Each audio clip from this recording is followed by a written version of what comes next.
Hai hai hai, selamat datang kembali di channel Min Donghua. Kali ini kita akan melanjutkan cerita Donghua. Apoteosis. Nggak pakai lama lagi, langsung aja kita ke ceritanya. Cekidot.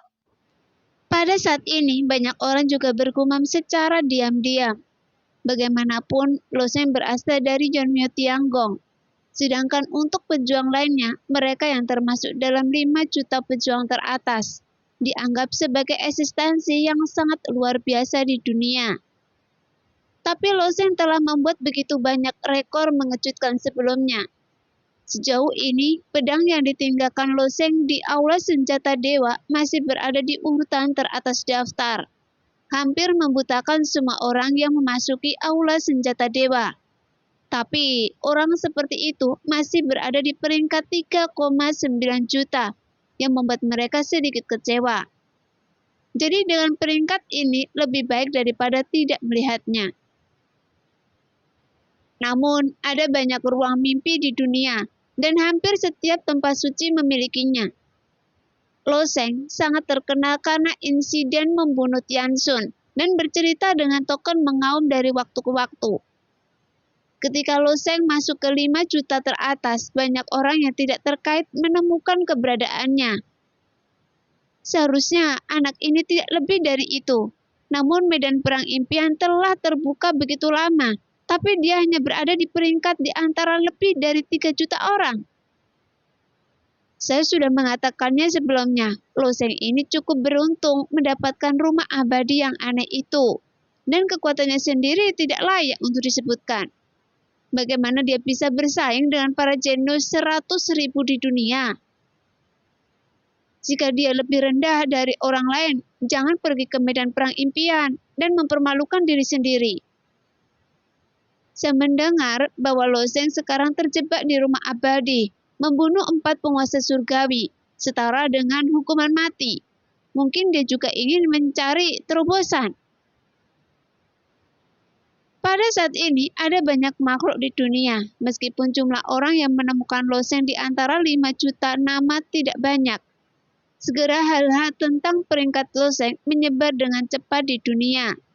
Secara umum, yang paling banyak mendapat perhatian adalah 100 prajurit teratas, dan Loseng adalah kasus khusus. Pada saat ini, Loseng masih melayang di luar kota utama. Setelah membunuh Longqin, para prajurit di kota utama terkejut. Bagaimanapun, kekuatan Longqin terlihat jelas bagi semua orang, karena sebagian besar prajurit di sini tidak cukup kuat untuk mengambil salah satu gerakan Longqin. Namun, prajurit manusia di depannya tampaknya adalah monster, dengan mudah membunuh 3 burung naga kali berturut-turut. Setelah Loseng menunjukkan kekuatannya yang tak terduga, poin impian dari orang-orang kuat di kota ini juga diakumulasikan dengan kerja keras. Bukan karena tidak ada prajurit yang bisa menantang Loseng, tetapi para prajurit iblis yang menantang Loseng semuanya adalah orang-orang yang tidak peduli dengan poin fantasi. Dan kekuatan mereka rendah, jadi tidak ada artinya membunuh mereka. Dalam keputusasaan, Loseng berkeliaran di sekitar kota utama lagi. Namun dampak pertempuran antara Loseng dan Longqin terlalu besar. Dia terbang mengelilingi tembok kota, sementara para prajurit di dalam mengikuti Loseng di tembok kota. Meskipun itu bukan hal yang baik bagi mereka, tapi menyaksikan pertarungan antara orang-orang kuat sangat bermanfaat bagi mereka. Jadi mereka tidak mau melewatkan kesempatan ini. Dengan cara ini, setiap kali Loseng berjalan, dia segera mengikuti kerumunan prajurit iblis berkulit hitam di tembok kota. Siapa yang akan tinggal di luar kota di tempat yang begitu mencolok? Dan beberapa prajurit yang awalnya bertempur di luar kota menemukan pergerakan besar di tembok kota. Ketika mereka melihat Loseng, mereka berlari lurus. Melihat postur sebesar itu, bagaimana mereka masih bisa bertarung? Satu demi satu, mereka segera mundur kembali ke kota utama. Sehingga dengan adegan ini, itu membuat Loseng tidak bisa menahan senyum pahit. Hanya saja aturan medan perang impian seperti ini. Mengeluh tidak ada gunanya, apalagi Loseng tidak punya kebiasaan mengeluh. Setelah Lo Sheng mengintari kota utama 2 kali, dia tidak bisa lagi mendapatkan titik impiannya, dan akhirnya tidak punya pilihan selain menyerah. Tidak peduli apa, kali ini dia kembali ke kota utama dan mendapat lebih dari 300.000 poin impian. Pada saat ini, Lo Sheng memikirkan gua itu, gua yang hanya bisa dimasuki dengan membayar 300.000 poin mimpi. Lagi pula, tinggal di kota utama ini tidak masuk akal. Bahkan jika dia berkeliling beberapa kali dan bertemu dengan beberapa pejuang yang acuh tak acuh, dia tidak akan mendapatkan terlalu banyak poin impian. Bagaimanapun, aturan medan perang impian ini dirancang secara tidak masuk akal. Mungkin karena kejadian di alam liar. Bagaimanapun, seluruh medan perang impian adalah untuk bersaing memperebutkan orang terkuat di alam laut dewa. Jika semua orang terjebak di kota utama, tidak peduli seberapa kuat orang kuat itu, mereka mungkin tidak berdaya. Memikirkan hal ini, Lo Sheng tidak lagi ragu-ragu. Setelah melirik banyak prajurit di tembok kota, dia terbang menuju alam liar lagi. Di tembok kota, 6 prajurit iblis berdiri di sudut. Mata mereka menatap ke arah kiri Lo Sheng. Prajurit manusia ini ditinggalkan sendirian. Apakah Anda ingin mengikutinya? Kita berenam yang bekerja sama seharusnya bisa membunuhnya. Bagaimanapun dia punya banyak poin impian. Ini adalah sebuah kesempatan. Asal-usul masing-masing dari 6 prajurit iblis ini luar biasa. Mungkin sedikit lebih buruk dari Long Qin, tetapi tidak ketinggalan jauh. Jika mereka sendirian, tidak ada yang berani mengatakan bahwa mereka pasti akan mengalahkan Lo Sheng. Tetapi poin mimpi yang dimiliki Lo Sheng memang sangat menggoda. Jadi, mereka tidak mau membiarkan Lo Sheng pergi seperti ini. Jadi, ke-6 orang ini berencana untuk bergabung. Sekarang, mereka melihat Lo Sheng pergi sendirian, sehingga pikiran mereka menjadi bersemangat. Tapi, apakah mengejar Lo Sheng atau tidak, adalah keputusan yang sulit bagi ke-6 orang ini. Melihat sosok Lo Sheng perlahan menghilang, salah satu prajurit iblis masih menggelengkan kepalanya. Lupakan saja. Kekuatan sebenarnya orang ini tidak boleh ditunjukkan setengah-setengah. Jelas, kekuatan yang ditunjukkan Lo Sheng saja sudah sangat tabu. Tidak ada yang tahu apa arti utama dari kartu truf Lo Sheng. Jadi meskipun Lo Sheng memiliki banyak poin impian, ke-6 orang ini memilih untuk menyerah. Sebelum Lo Sheng pergi, dia sengaja memperlambat kecepatannya. Dia tahu bahwa beberapa pejuang serakah dan mungkin bergabung untuk memburunya. Dan orang-orang inilah yang dia tunggu. Namun kali ini, Lo Sheng sedikit kecewa. Tetapi tidak ada yang keluar di belakangnya. Sepertinya, saya masih terlalu serakah. Bagaimanapun, Lo Sheng membunuh Long Qin 3 kali berturut-turut yang memang terlalu berlebihan. Tapi kemudian dia memikirkannya, meskipun dia membunuh Long Qin itu sekali, efeknya tidak akan jauh berbeda, karena tidak ada yang mengejarnya. Lo Sheng juga mempercepat kecepatannya dan langsung menuju hutan belantara. Setengah jam kemudian, Lo Sheng telah terbang puluhan ribu mil dan akhirnya menemukan gua itu. Berdiri di hutan belantara dan melihat, Lo Sheng sedikit mengernyit, karena 3 tikus langit muncul di sekitar gua. Setelah membunuh tikus langit ini, sepertinya mereka juga akan terlahir kembali. Ada banyak hadiah untuk membunuh tikus Tongtian ini. Masing-masing bernilai 1000 poin mimpi. Setiap kali saya membunuhnya, setelah kelahiran kembali, saya bisa mendapatkan 3000 poin mimpi berulang kali. Lo Sheng merenung dalam hatinya. Meskipun ini tampaknya relatif aman, tikus surgawi juga merupakan keberadaan yang sangat merepotkan bagi banyak pejuang alam laut dewa. Dan secara alami jauh lebih rendah daripada membunuh prajurit di kota. Bagi Lo Sheng, metode mengumpulkan poin fantasi ini agak terlalu bodoh, dan kecepatan akumulasinya tidak akan terlalu cepat. Ayo, masuk ke gua ini dulu, karena benda-benda ini diatur di medan perang impian ini. Pasti ada hal-hal penting di dalamnya. Memikirkan hal ini, Lo Sheng tidak ragu-ragu sama sekali, dan dalam sekejap dia langsung menuju ke 3 tikus yang mencapai langit. Dengan pengalaman sebelumnya, menangani tikus langit ini menjadi sangat mudah. Dan Loseng menggunakan 8 kurva asap terbang dan kesengsaraan guntur untuk memikat ketiga tikus pencapai langit di dalamnya. Dan kemudian, sekali lagi menarik kesengsaraan surgawi untuk menghancurkan mereka berkeping-keping. Saat 3.000 titik mimpi keluar ke tubuh Loseng, kali ini Loseng langsung menuju ke gua. Ketika Loseng baru saja mendekati gua, cahaya yang berputar menghalangi jalan Loseng. Dan sebuah ide muncul di benak Loseng. Dibutuhkan 300.000 poin mimpi untuk masuki gua angin jahat. Saat dia mendengar kalimat itu, Loseng mengangguk ringan, menatap gua yang gelap, lalu berkata, "Oke."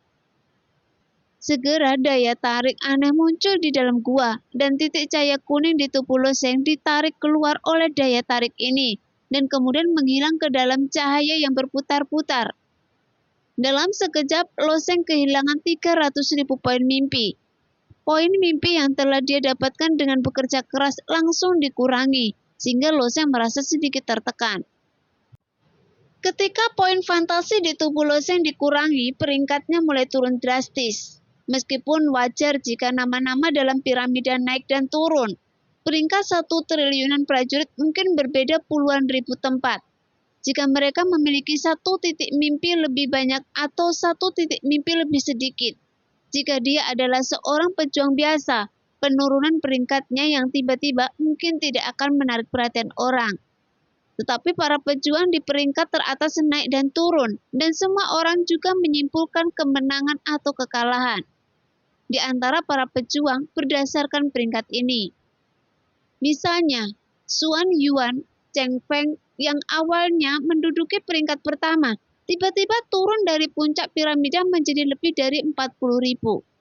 Dan para pejuang di dunia berspekulasi bahwa Xuan Yuan Cheng Feng seharusnya dibunuh sekali. Meskipun dia kehilangan setengah dari poin mimpinya, dengan 1 pembunuhan, Xuan Yuan Cheng Feng masih bisa bertahan di 40.000. Jadi dapat dibayangkan bahwa jumlah poin mimpi yang dia kumpulkan sebelumnya tidak dapat dibayangkan. Tapi siapa yang membunuh Xuan Yuan Cheng Feng? Siapa lagi yang bisa membunuh murid Tao di antara para dewa? Tapi orang-orang di luar tidak tahu apa-apa tentang itu. Meskipun peringkat Loseng tidak tinggi, tetapi masih banyak prajurit yang diam-diam memperhatikannya. Sekarang nama Loseng tiba-tiba menghilang. Banyak prajurit yang awalnya memperhatikan Loseng juga sangat bingung. Loseng bahkan tidak bisa mempertahankan peringkat 3,9 juta. Sehingga ada juga sedikit keheranan di mata Yon Luo dan dia berpikir, mungkin Loseng juga terbunuh. Sebelumnya, dia mengikuti peringkat ini dan mulai mencari ke bawah. Jika Loseng terbunuh sekali dan kehilangan setengah dari poin fantasinya, dia secara kasar dapat menyimpulkan beberapa banyak tempat Loseng jatuh.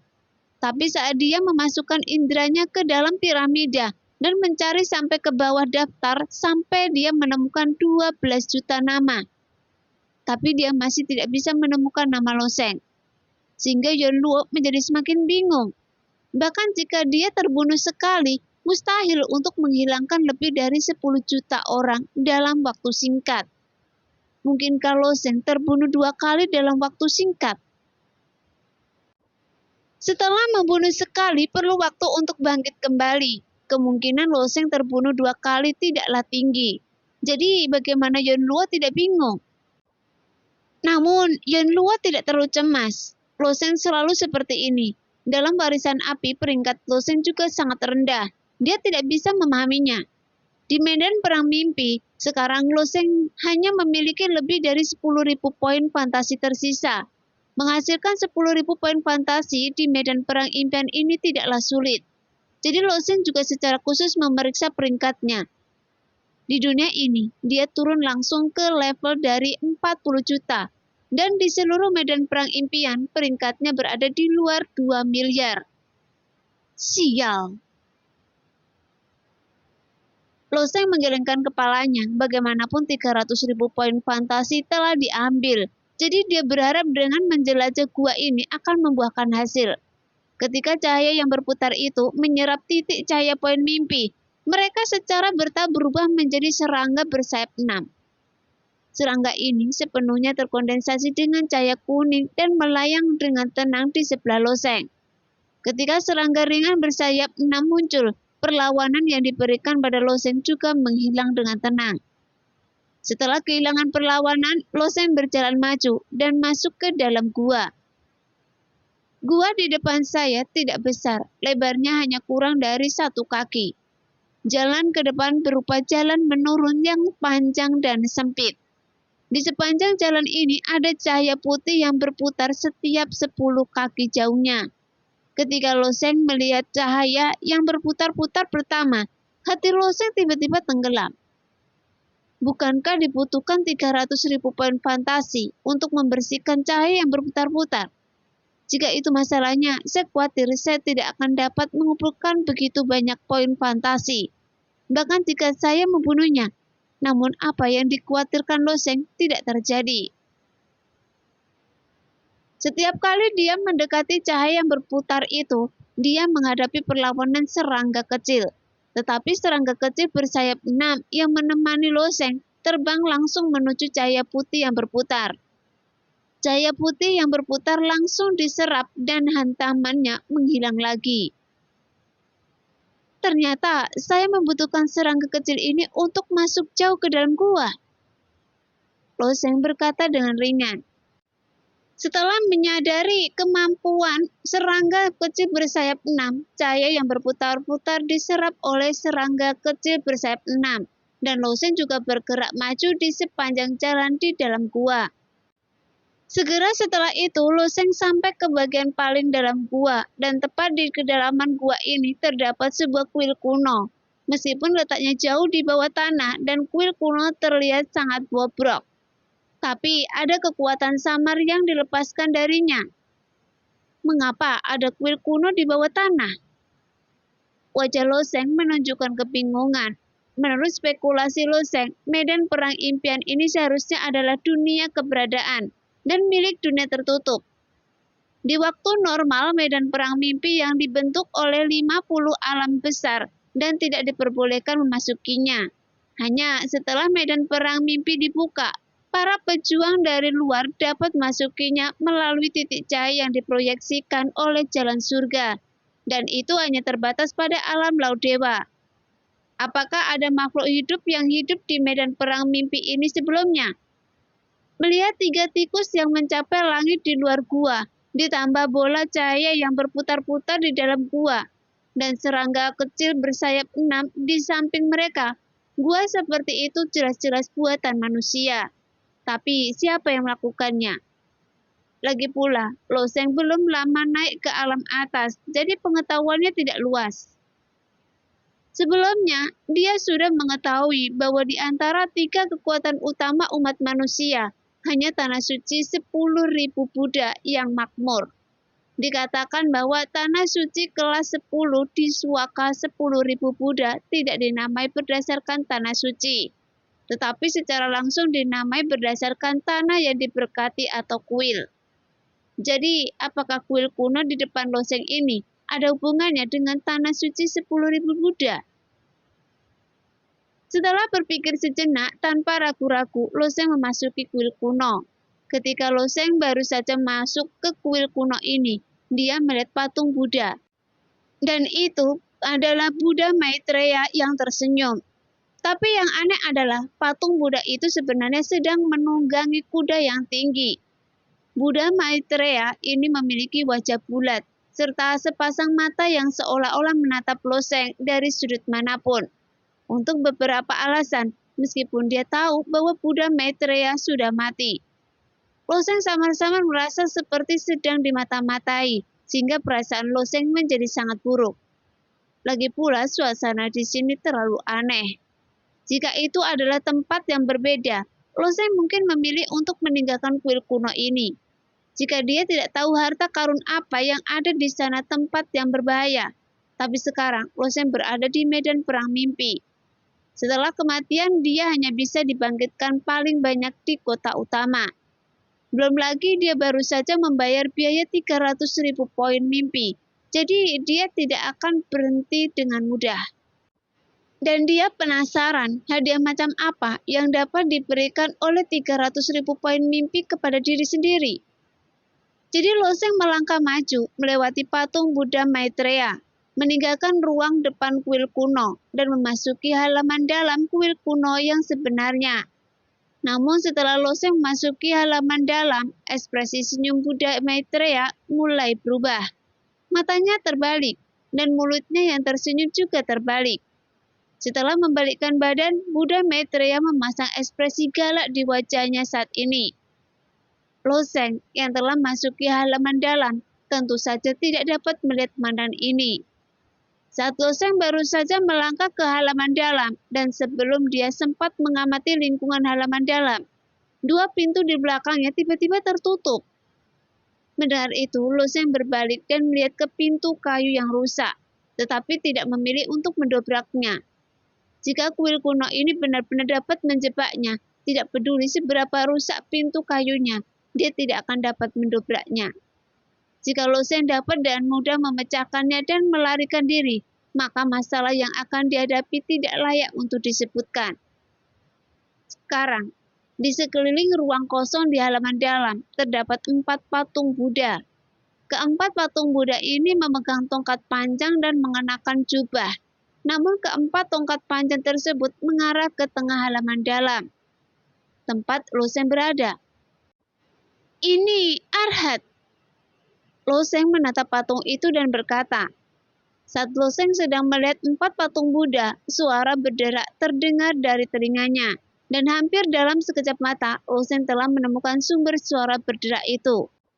Dan permukaan keempat patung Buddha di sudut mulai retak. Dan patung Buddha Arhat mulai bergerak. Setelah beberapa saat, keempat patung batu ini melompat dari pangkal teratai, mengayunkan tongkat panjangnya, lalu langsung menuju ke arah Loseng.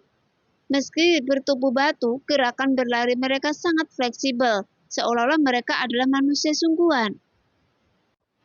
Pada saat ini, keempat patung Buddha Arhat ini memegang tongkat panjang di tangannya, baik untuk menunjuk, menusuk, memotong, atau menyapu. Koordinasi antara patung Buddha ini sempurna, meskipun kecepatan mereka tidak terlalu cepat dan kekuatan mereka tidak luar biasa.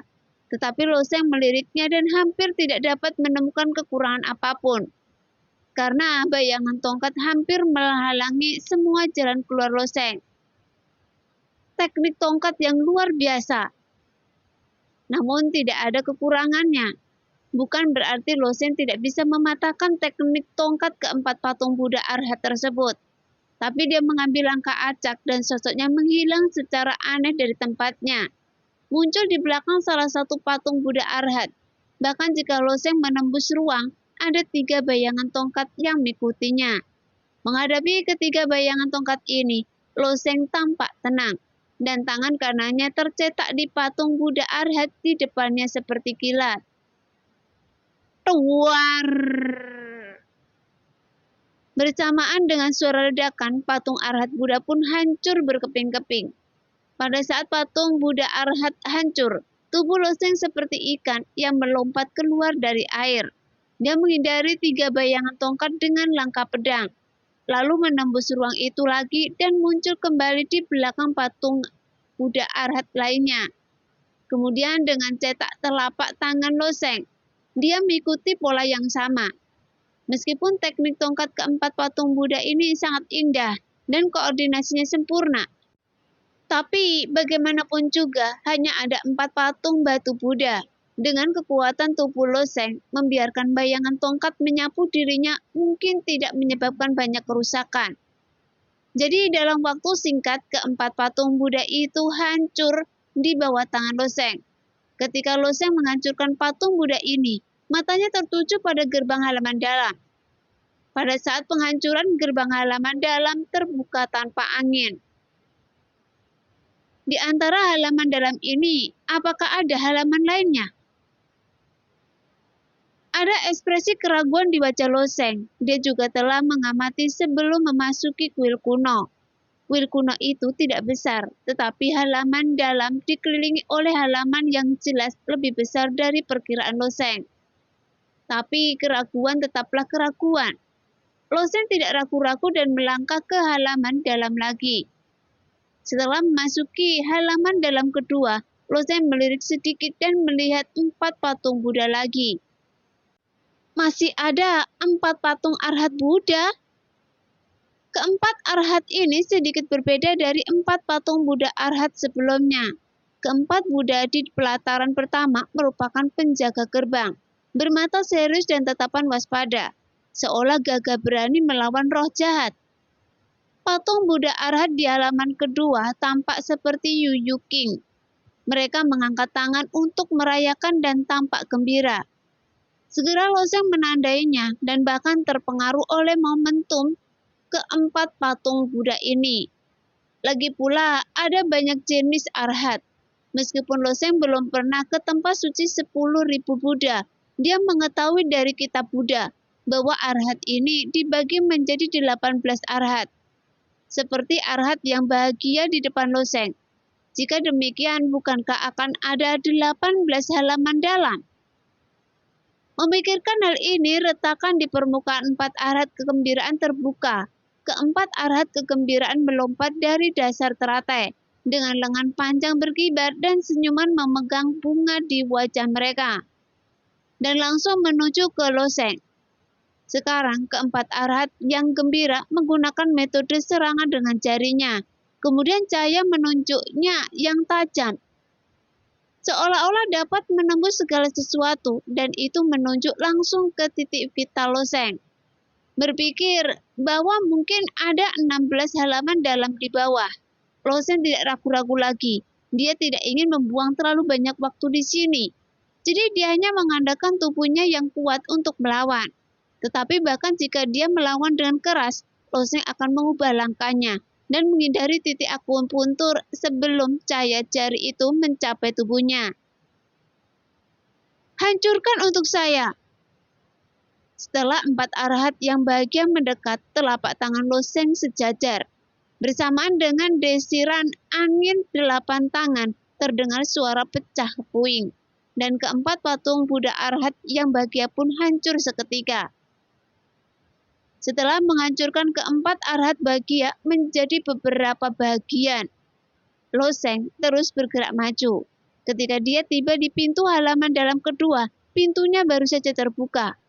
Setelah melarikan diri ke dalamnya, yang terlihat memang halaman dalam ketiga. Dan di halaman dalam ketiga ini masih ada 4 patung Buddha. Arhat duduk di atas rusa.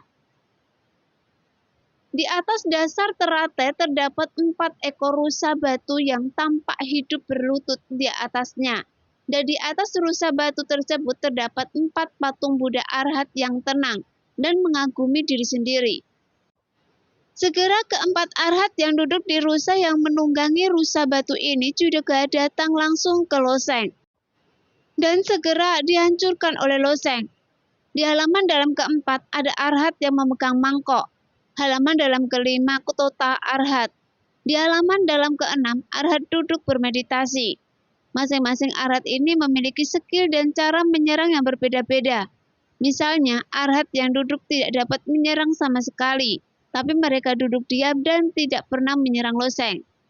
Tapi Loseng tidak bisa masuki halaman dalam berikutnya tanpa menghancurkan keempat Arhat ini. Dia hanya bisa langsung menuju ke 4 sudut halaman dalam dan menghancurkannya satu persatu. Tetapi Arhat yang bermeditasi sedang duduk di sana dengan tenang. Tetapi ada sinar cahaya Buddha misterius yang menutupi tubuhnya. Kekuatan pertahanannya juga sangat kuat, sehingga tidak mudah untuk menghancurkannya. Kali ini prajurit lain memasuki tempat ini. Saya khawatir ini akan membutuhkan lebih banyak usaha. Halaman dalam ke-7 Arhat menyeberangi sungai. Di halaman dalam ke-8 Arhat menunggangi gajah. Seperti dugaan Loseng, memang ada 18 halaman dalam di depannya. Mulai dari penjaga gerbang pertama Arhat di halaman dalam. Semakin jauh Loseng pergi ke belakang, semakin kuat Arhatnya. Dan ada berbagai cara untuk menyerang. Loseng tidak bisa menahan diri untuk tidak menghela nafas. Pada luasnya metode tempat suci 10.000 Buddha, sehingga dapat menopang kekuatan besar umat manusia dengan sendirinya. Di halaman dalam ke-17, Arhat Harimau berjongkok. Pada titik ini bahkan Loseng merasakan sedikit tekanan, meski Arhat Harimau berjongkok ini masih berupa patung batu. Namun kekuatan yang dibawa keempat patung tersebut tidak lagi sama dengan Arhat sebelumnya. Setiap kali keempat Arhat ini mengambil langkah, auman harimau terdengar. Baik dari segi kecepatan maupun kekuatannya, mereka sudah sebanding dengan kekuatan prajurit puncak alam laut dewa. Menghadapi empat Arhat harimau berjongkok, Loseng tampak serius dan pedang Li Feng sudah ada di tangannya. Dia sudah merasakan krisis yang samar-samar. Patung-patung Buddha ini terbuat dari batu-batu aneh. Patung-patung itu sangat rapuh, tetapi gerakan mereka jauh lebih canggih daripada para pejuang alam laut dewa di luar. Pada saat ini, Loseng benar-benar merasa dikelilingi oleh Arhat yang meringkuk seperti harimau dan akan sulit untuk berjuang.